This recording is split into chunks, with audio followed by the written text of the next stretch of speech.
Belum di-record, guys. Minta record dulu. Udah mulai ya? Belum di-record, Mega. Udin.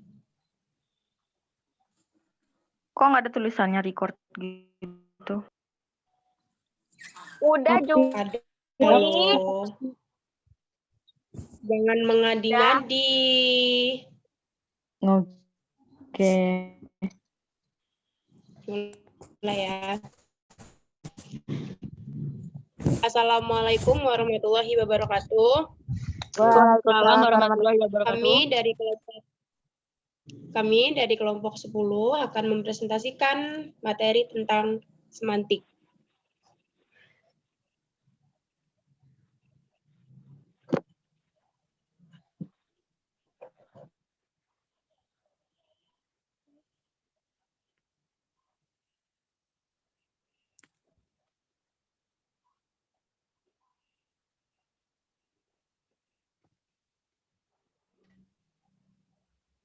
Oke, pengertian dari semantik. Semantik berasal dari bahasa Yunani,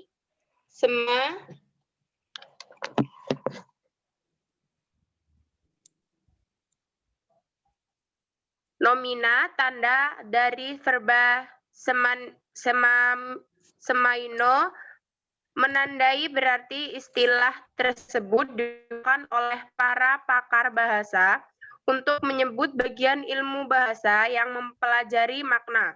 Semantik adalah cabang linguistik yang meneliti arti atau makna. Makna yang diteliti oleh semantik adalah makna bebas konteks. Makna itu yang bersifat leksikal dan ada yang gramatikal. Kemudian jenis-jenis semantik. Ada beberapa jenis semantik yang diketahui antara lain yang pertama, semantik behaviors, yang kedua semantik deskriptif, yang ketiga semantik generatif, yang keempat semantik gramatikal, yang kelima semantik leksikal, yang keenam semantik historis, yang ketujuh semantik logika, dan yang terakhir semantik struktural. Yang ketiga ada ciri-ciri semantik. Semantik adalah kajian mengenai hubungan antara tanda lambang dengan objek yang diacu oleh tanda tersebut. Kemudian, semantik adalah kajian mengenai makna. Word meaning. Kata adalah suatu unit dari suatu bahasa yang mengandung arti dan makna, terdiri dari satu atau lebih morfem. Umumnya, kata terdiri dari satu akar kata tanpa atau dengan beberapa afiks. Gabungan kata-kata dapat membentuk frasa, klausa, atau kalimat. Word meaning are like stretchy pullovers, whose outline contour is visible, but whose detail shape varies with use. The proper meaning of a word is never something upon which the word sits like a gull on a stone. It is something over which the word hovers like a gull over a ship's stern. Not one literally critic Robin George Collingwood. Terjemahan. Makna kata seperti pullover yang melar, yang kontur garis besarnya terlihat, tetapi bentuk detailnya bervariasi tergantung penggunaan. Arti yang tepat dari sebuah kata tidak pernah menjadi sesuatu yang di atasnya kata duduk seperti burung camar di atas batu. Itu adalah sesuatu di mana kata itu melayang seperti burung camar di atas buritan kapal. Kata seorang kritikus sastra Robin George Collingwood. Terus ada phrase and sentence meaning. Yang pertama, phrase atau frasa. Frasa adalah gabungan kata yang bersifat non-predikatif. Berupa gabungan kata berarti frasa setidaknya terdiri atas dua kata. Bersifat non-predikatif berarti bahwa salah satu kata yang terdapat dalam gabungan kata tersebut bukan berfungsi sebagai predikat. Sifat non-predikatif pada gabungan kata ini yang membedakan frasa dari klausa dan kalimat. Beberapa contoh frasa yaitu sebagai berikut. Yang pertama ada ayam hitam saya. Yang kedua, ayam hitam. Yang ketiga, ayam saya. Yang keempat, rumah besar itu. Yang kelima, rumah besar putih itu. Yang keenam, rumah besar di atas puncak gunung itu. Yang ketujuh, rumah putih itu besar. Yang ke-8, rumah besar di atas puncak gunung.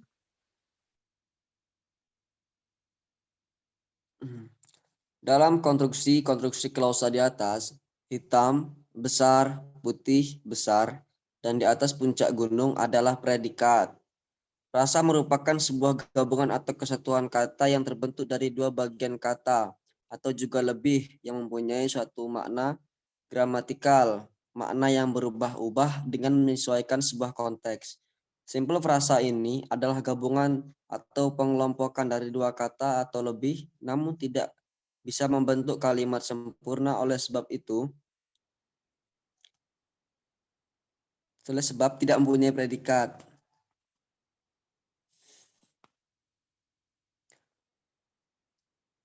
Yang terakhir, sentence atau kalimat.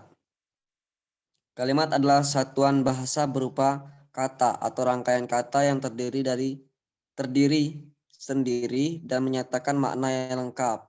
Kalimat adalah satuan bahasa terkecil yang mengungkapkan pikiran yang utuh, baik dengan cara lisan maupun tulisan.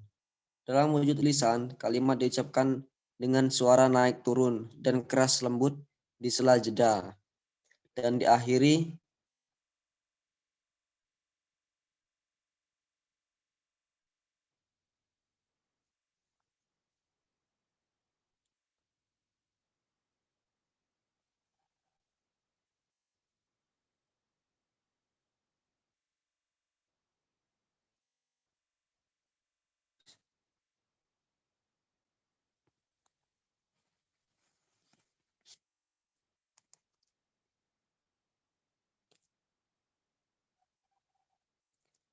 sedangkan dalam wujud tulisan berhuruf Latin, kalimat dimulai dengan huruf kapital dan diakhiri dengan tanda titik untuk menyatakan kalimat berita atau yang bersifat informatif, tanda tanya untuk menanyakan pertanyaan, dan tanda seru untuk menanyakan kalimat perintah. Sekarang, sekurang-kurangnya kalimat dalam ragam resmi, baik lisan maupun tertulis, harus memiliki sebuah subjek dan sebuah predikat. Bila tidak memiliki kedua unsur tersebut, pernyataan itu bukan kalimat, melainkan hanya sebuah frasa. Di sini kalimat dibagi menjadi dua, yakni kalimat tunggal dan kalimat majemuk.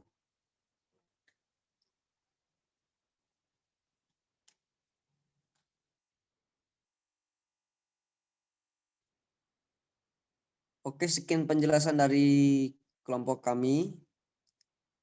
Jika ada yang ingin bertanya, kami buka forum bertanya di dalam kolom komentar.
Baik teman-teman, karena sudah ada 5 penanya, kami menutup sesi pertanyaan dan berikan kami waktu untuk menjawabnya ya.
Ya, baik, di sini saya akan menjawab pertanyaan dari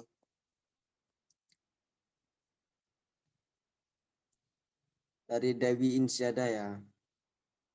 Jelaskan apa yang dimaksud dengan semantik gramatikal. Semantik gramatikal adalah makna gramatikal mengkaji satuan kata yang diperoleh karena adanya proses gramatikal seperti afiksasi, duplikasi, atau perubahan bentuk kata. Misalnya, play menjadi playing, plays, atau played.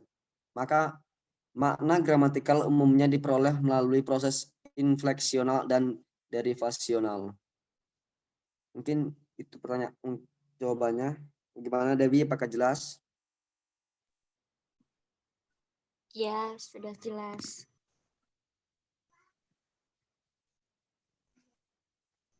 Terima kasih.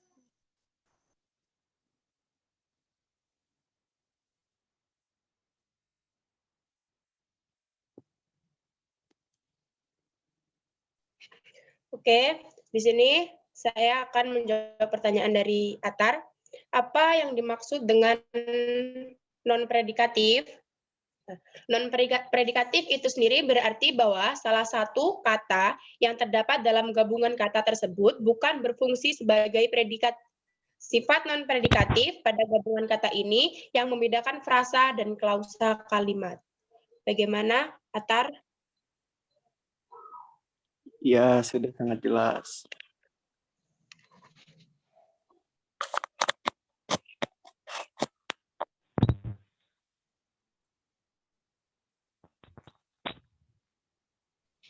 Kemudian pertanyaan selanjutnya, jelaskan apa yang dimaksud dengan semantik historis. Semantik historis adalah studi semantik yang mengkaji sistem makna dalam rangkaian waktu. Studi semantik historis ini menekankan studi makna dalam rentangan waktu, bukan perubahan bentuk kata. Perubahan bentuk kata lebih banyak dikaji dalam linguistik historis. Semantik ini membandingkan kata-kata berdasarkan periode atau antara kata pada masa tertentu dengan kata pada bahasa lain. Misalnya, terdapat kata padi, dalam bahasa Jawa terdapat kata pari. Bagaimana, Anas, apakah sudah jelas? Iya, jelas. Terima kasih, Mega. Ya, sama-sama. Baiklah, kemudian saya akan menjawab pertanyaan dari Andina Karisa. Pertanyaannya adalah, dalam kalimat ragam resmi, apakah ada unsur yang wajib dimasukkan? Sekurang-kurangnya kalimat dalam ragam resmi, baik lisan maupun tertulis, harus memiliki sebuah subjek dan sebuah predikat. Bila tidak memiliki kedua unsur tersebut, pernyataan itu bukanlah kalimat, melainkan hanya sebuah frasa.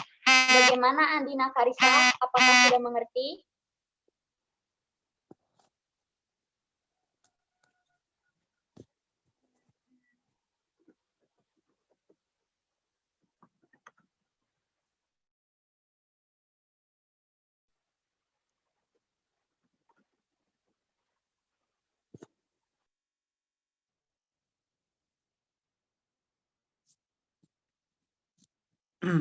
Andina Karisa.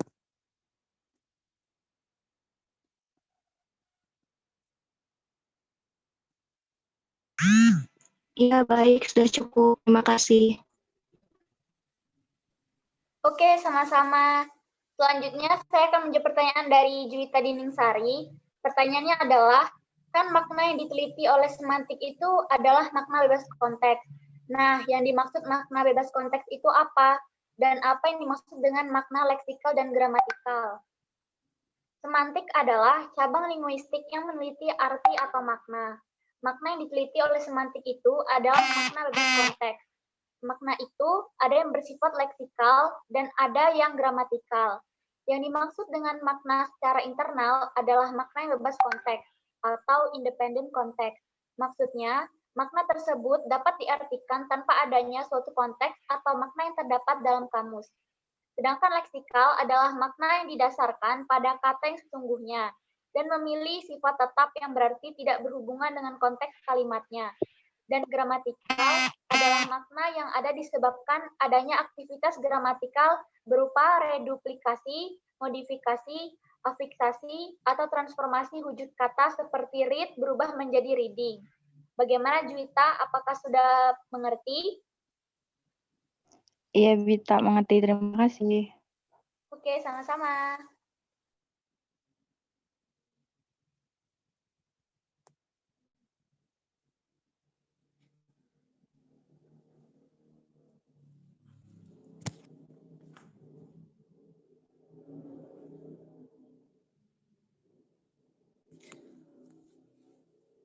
Oke teman-teman, karena presentasi kami sudah cukup dan pertanyaan sudah kami jawab, maka presentasi pagi hari ini saya dan kelompok saya akhiri. Jika ada salah kata maupun salah jawaban yang kurang pas di hati, kami mohon maaf. Kami akhiri. Wassalamualaikum warahmatullahi wabarakatuh. Waalaikumsalam warahmatullahi wabarakatuh. Waalaikumsalam warahmatullahi wabarakatuh.